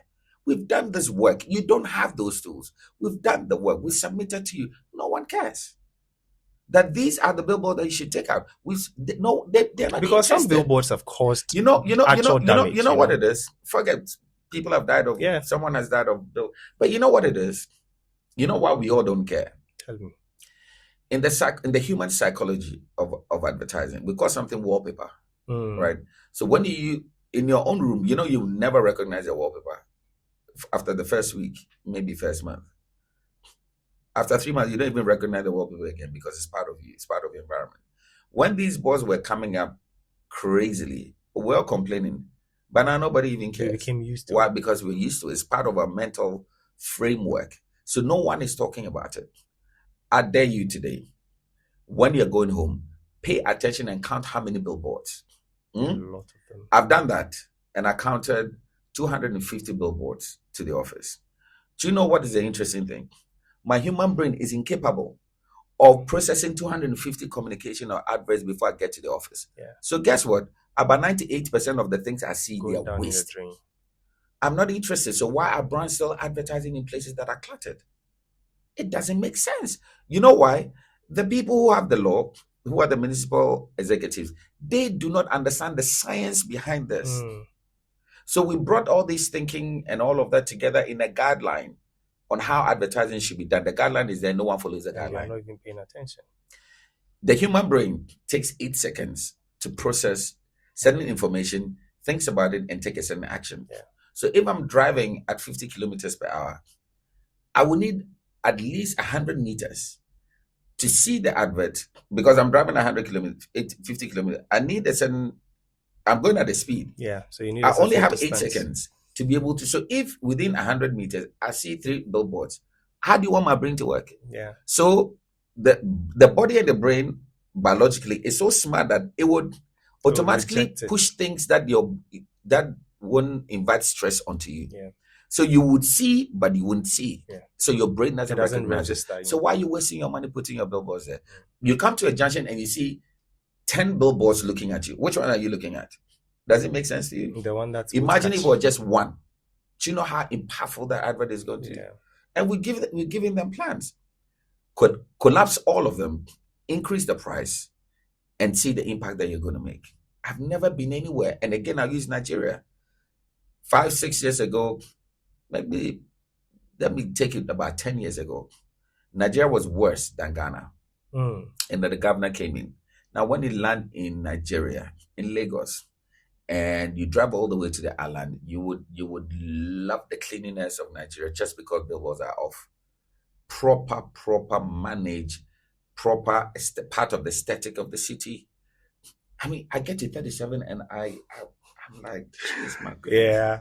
Yeah. I drive on the Spintex Road and people don't know that these things have effect. There's color effect. All these things have effect on us. It adds stress to us. We don't know, but it is the truth. Science will prove that. Because you're calling my attention. I'm not ready. I'm not interested. But you're pushing it down my throat, right? So there's so many things that we can do. And we wish that the authorities would have some sort of attention to our industry and help us pass this bill and let the authority do the rest of the work. That's all. You don't have to do any heavy lifting. Your only heavy lifting is pass the bill and let the authority do its work. You've already put the document together, which is the biggest part of the work. Yeah. You've already done that, so they just need to be. Andrew, in your inaugural speech, you emphasized the need for robust and accurate data. Yeah. You have spoken about especially speaking about these billboards, in all of the coordinates, everything, that's data. Yeah. And you had also mentioned that the industry lacks open and standardized consumer benchmark studies. Yes. How does the data gap, briefly, how does the data gap affect regulatory decision making?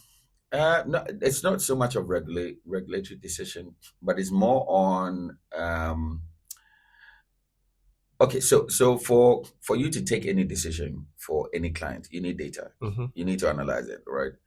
I know people think that the work we do is a lot of gut feeling, but a lot of gut feeling in brains, right? Because gut feeling is where creativity also comes from. Yeah. But you need the brains first, meaning that you need the facts to be able to analyze. We used to have what we call GAMS, Ghana All Media and Product Survey.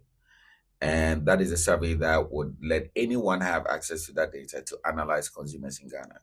Because you need to analyze the consumers and their behavior, demographic, psychographic, their interests, their aspirations. All of these things are important because that would give you the insights, and you'll be like, okay. When they get to the aha moment, so this is the reason why kids between the ages of 18 and 24, because they spend 70% of their time on mobile phone, or because you're analyzing facts. That is why they like doing 1, 2, 3, 4, 5, 6. That is an insight. So we take all these insights after analyzing, and we use it to build strategy for the client. That strategy is what leads to, because you can have your creative strategy out of that. You can have your media strategy, or you can have your PR strategy. All these ecosystem nuggets, you can have strategies for all of them. But they all should be rooted in data. It can't be gut feeling, I feel like, or because I'm a designer, design anything. It must be backed by data. Now, we don't have a universal, in the industry, we don't have a universal source of data to do that. Individual agencies like Dentsu, we have that. We spend quite a bit.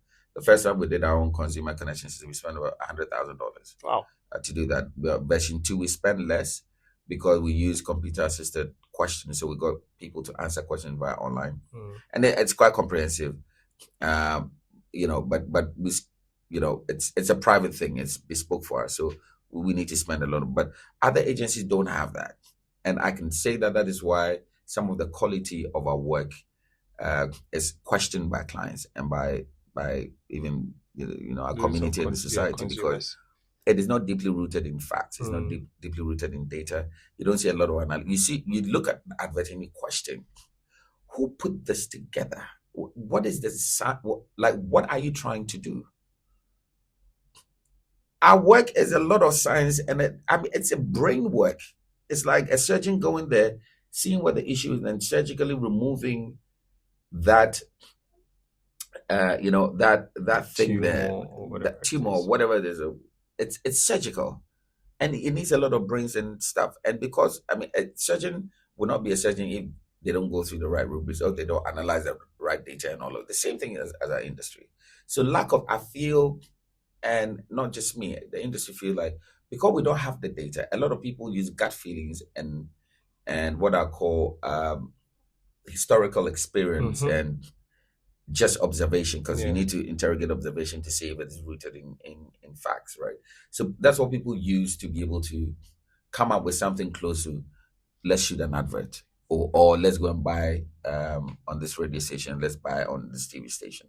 So this advocacy is, can we come together as a body so that we can help revive this GAMS, or even restructure how we can, because without data, we can't do anything else.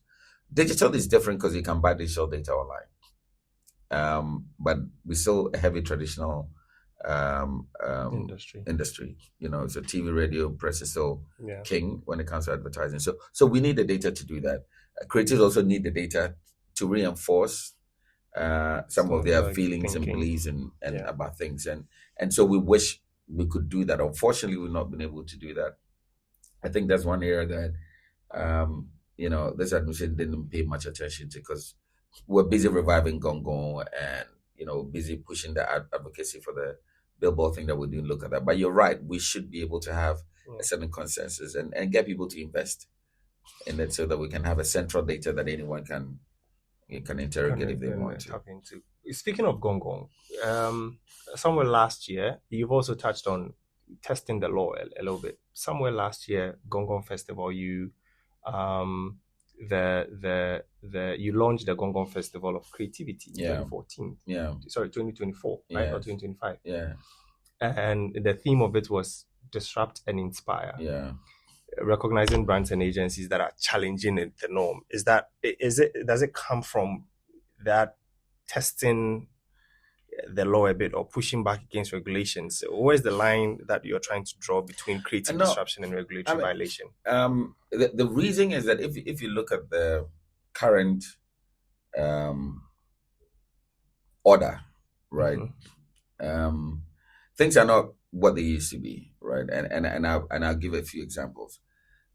Consumers are demanding more from brands, right? In terms of everything. Okay. They want cheaper stuff. They want quicker stuff. They want you to bring what they want into their house. Right. They don't want to walk into your shops anymore. Why? Because there's proliferation of competition. So consumers have a stronger voice. They are no longer loyal. Consumers ain't loyal. They can be loyal to you in a day. They buy 3 crates of something, but guess what? Next day they're going somewhere else. Yeah. So loyalty is a very rare commodity now, right? But loyalty is what also gives you your future stream of revenue, of income. So every repeat purchase over and over and over is what is the fundamental brand equity.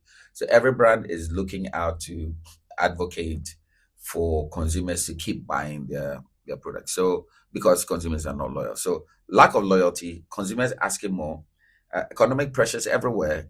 Our salaries aren't increasing faster than inflation. So if you look at the system, things are tough. Yet consumers need to make choices, right?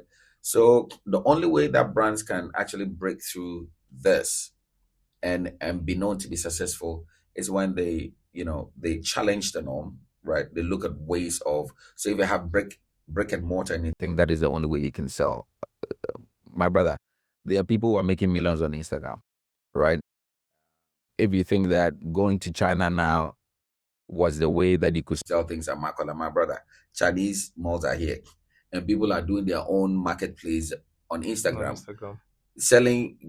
Making margins or going to buy Chinese product and crafting it in such a way that you think that they're bringing from China, they're selling to you smarter ways of going about things, right? So if you're a brand and you cannot innovate, so you said disrupt, or the title was disrupt and inspire. And inspire. If you're not disrupting, if you're not inspiring, if you're not looking at the business model and changing based on the fast pace of technology and how things are changing, how markets are changing, you eventually will die. There are institutional businesses in Ghana that are struggling because the Chinese products, and first we thought they were terrible products, but now you use it and be like, diapers. Everybody said, don't go for Chinese. Look, the quality can match any of those, Western global brands. Chinese cars now. And yesterday I was looking like, I saw this BYD that looked like a Porsche. I'm like, whoa, these guys are. You know what? Things are changing. So as brands, as a classic traditional brand in this market, if you do not change your model to inspire, because what you've done is what you've done over these years. If you don't change your model to inspire people, how are the Chinese brand inspiring people now? They come in sleek, they're cheaper, they're giving you options, but they want electric or fuel. I mean, if I charge my car and I charge it for 120 cedis, and I go and buy petrol, and it takes me the same distance, and I buy petrol with 300 cedis or 400 cedis. Say 2.0, say 400 cedis. Why would I not think of electric? So they're inspiring you, right? They're disrupting the model, the industry, and so we thought this was a way. It was an invitation, and a rallying call to all brands to begin to think differently, right? Not just advertising. But your own business model will have to change because things are disrupting. Brands are disrupting. Brands are taking consumers away. And you continue to suffer if you don't change. Your model of high margins and all of that is gone. So, and you would see them. I won't mention names, but you know them. You know their names. Yeah. You want to mention? Oh, you can feel free to mention them. Or you want to mention their names? You can feel free to mention them. But you can see, and sometimes you might think competition is good, it's not good. I like it. It's difficult, Yeah. because again, well, our whole global trade system, you can't really restrict and based on free market economy and all of that. So the only way you can survive, my brother, is when you remodel your system in a way that you take advantage of technology. You're producing things quickly. You are fast tracking your distribution model. A lot of online and online marketplaces would have to be created so people can have access. Because of me, driving all the way to go and buy a product, is brick and mortar is shrinking now. Is shrinking. So you need to find different ways, innovative ways of producing and making sure that it gets to the last mile of the consumer. I can sit here and have these conversations all day, but we have to wrap up. And in wrapping up, I have 3 questions. Yeah. Then we can bring this conversation to a close. We'll put it on ice. We'll have another conversation with you another time. It's 2026. Let's just say the advertising bill is passed. Yeah. The digital landscape has evolved, as you've already told us. Yeah. New technologies like AI-generated music are emerging. Now we are coming back to the theme context of our conversation. Yeah. What does music in Ghanaian advertising look like 5 years from now? And what regulatory changes do we need to make it future-proof? I think the copyright law would have to be looked at it again. And I give you, and maybe the process or maybe the implementation. I'll give a typical example. You know why Shazam works? You know why it works? Yeah. Why does it work? You're able to pick up the sound from... Because every single sound which is produced by any label in this world would have to give a unique thumbprint. They call it a sound signature. And once you put that sound signature in that song, anywhere the song, it's done in production. You wouldn't hear it. It's not audible for you to hear. But they put a sound signature in there. Right. It's like a code. So once they put it in there, anywhere you play this song around the world, the signal can be picked up. And that is how people are making their money off copyrights. Because every radio station is piping through a certain pipeline, right? NCA has a system. Is it NCA? The one that gives licenses, what's the name? The Media Commission? Yeah, Media Commission. No, not Media Commission. One of the authorities. They do have that system. So they pipe it through. So if you're in Ghana, this is how I think the copyright should work. Every radio station would have to pipe through that system. And then every single song released by Shatta Wale and Kwame Eugene or whatever it is would have to be recorded with a unique sound. Is that why Gamro isn't? But I'm saying that is the rule. That's what they have to do, right? So that if JFM plays a song 5 times, they pay 5 times. But here, do you know what they do? At the end of the year, the media house will, I think they have to pay something to all of them. They share. It doesn't matter. So, and again, it also doesn't help in the ranking of songs and who's number 1, number 2, usually based on discretion.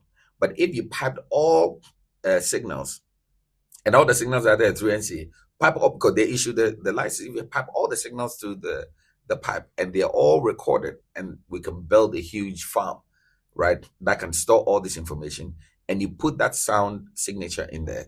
I'm not saying they don't have it, but does Gamro have it? And for all musicians, I don't think so, right? But if they do, why is it that they can't build a system that can pipe through so that people can get their money's worth and get their right copyright?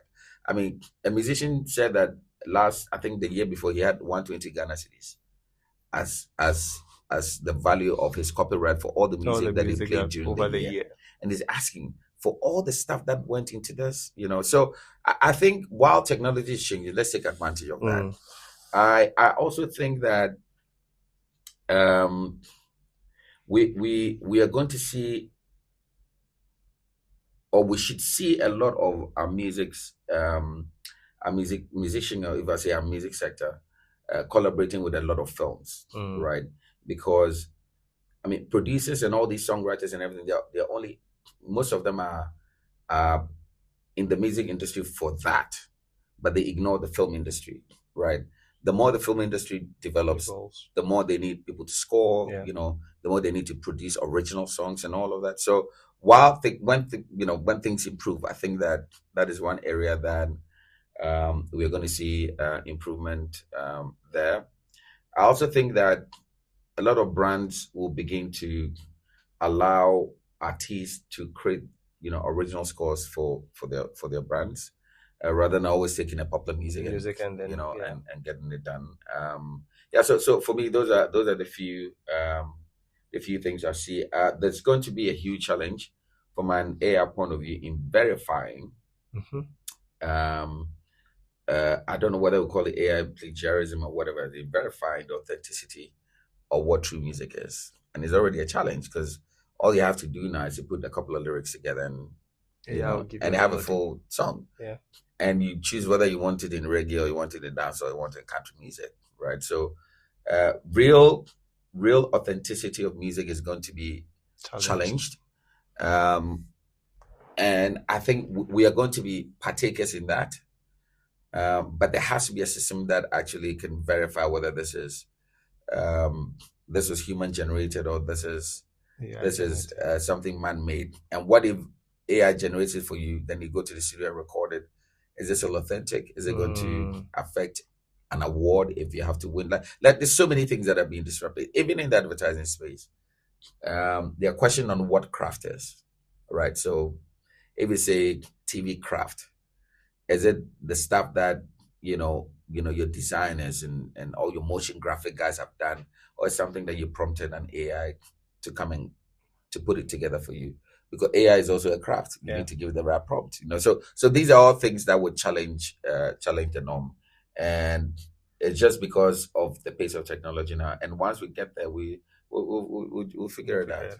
We'll figure it out. You when you look at the intersection of music and advertising, I mean, considering the two hats that you wear, calling the shots at Dentsu and being the president of AAG, what keeps you up at night? What are you most worried about? I'm not worried about music or how it's growing in my general worry is the fact that I don't think that we spend a lot of time, or I don't think that we invested much in our music compared to the Nigerians. We don't have a lot of songwriters. We don't have multiple songwriters who are innovating and earning good money in this space, so they're staying there. But back in the day, used to be a Peters and a couple of people, who produce beats and all of that. We're having a lot more people who are earning their right value. I mean, I recently heard about Charlatans' issue with his producers and all the hard work that has gone into it. He feels that he hasn't earned their keep. Again, it's one thing that I keep saying, that the government should see. When we call on government, people think that we're trying to shed responsibility. No, we're saying that we have, this is our industry. We are vulnerable. Come in and put in strong system. Come in and advocate. The moment Nigeria realized that, hey, the music is making, I would challenge everyone to say that Afrobeat actually started in Ghana. The current Afrobeat that we know started in Ghana. Yeah, but we've lost that right. But they saw that opportunity. Yeah. And now the government made the system, the environment great for them to do it. And people poured in millions of dollars and helped them to, have, leeway into other market, the US market and all of that. Now look how big that Afrobeat industry is. So the government should be interested. The music industry itself doesn't keep me up at night. My thing is that, are they being paid? Are they earning the right value for what they're producing? And do they have the right people to negotiate? And are limited to advertising. You can be paid anything between 5,000 and 100,000 for any brand using your music. Yeah. Do you have what it takes to be able to negotiate for the top end, right? And are you being paid the right amount of money, right? So these are things that, for me, I feel if we could partner a lot more and have a lot more conversations, and they can open up a lot more for us to collaborate and decide how we shape the value of what they bring to our market, I think it'll be great. And finally, Andrew, if you could change one regulation or add one rule that would make music in advertising, again, I'm back to that because that's the context of our conversation. in Ghana more specifically, to make it both more creative and more responsible? From the position that you're in, what would it be? I would say go for original stuff. Mm. Go for original stuff. I wouldn't say I don't like it, but I don't like remixing of songs just so that a brand can use it. gain the attention. Right? Original scores are always important. I mean, and I'll give an example. The Sunlight song, Sunlight. I still remember every single one of those because it wasn't anyone's song. Andrew, are you sure you're 34? Yes, I'm 34. I watched it on YouTube. That was an original song. Yeah. And it's so beautifully sung. It was composed right. And he sang the right message. I mean, only singing, no words. And I've seen a couple of bands who've also used, original music. And those songs stick forever, right? If I know your song already and you use it for psychologically, do you know what it means? Yeah. I remember your brand only when I hear that song. So if the song is not there, it's likely I won't remember that. But if you create original collaboration, proper collaboration, it may be a sick tune, it may be a proper song, it may be whatever it is. I'm not talking cheap stuff that you put people together, that proper with artists and crafted. I think it would help to, one, bring a different level of creativity in these artists, because they will not only be looking for commercial, let's go to the club, let's make a hit, but something that they would also contribute to society, because these things would always be, not just for the brand, but for the good of society. I think it would stir up a new commercial line of revenue for the artists to say that, look, I can create. You don't always have to sing. My label or my team can actually create stuff for brands for them to use, for us to earn money. We don't always have to be looking for hit music, because the whole music is not just the hit song; it's an entire apparatus. So if brands need music for them to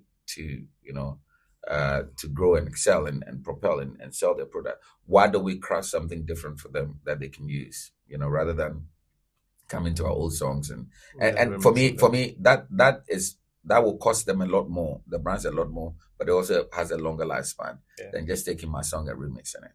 And it's possible. It's possible. The reason why I don't like this is I can as long as brands are not in competition, I can give the right for my song to remix in your brand if you're a telco, and also give it to somebody else. Of course, in a different industry. Yeah. So what is it to promote because my song? You don't own the original. Yes. Yeah. You understand? Anyone, because look, the label would have to make money. So anyone who comes to them, they're good. They're not going to give it to you exclusively. Yeah. You're only leasing, the right for you to remix those songs for you. So I think originality, getting original, and producing even original song in different ways to make the right, to make the right impact is a different way of opening up a new commercial conversation with artists. Andrew, thank you so much.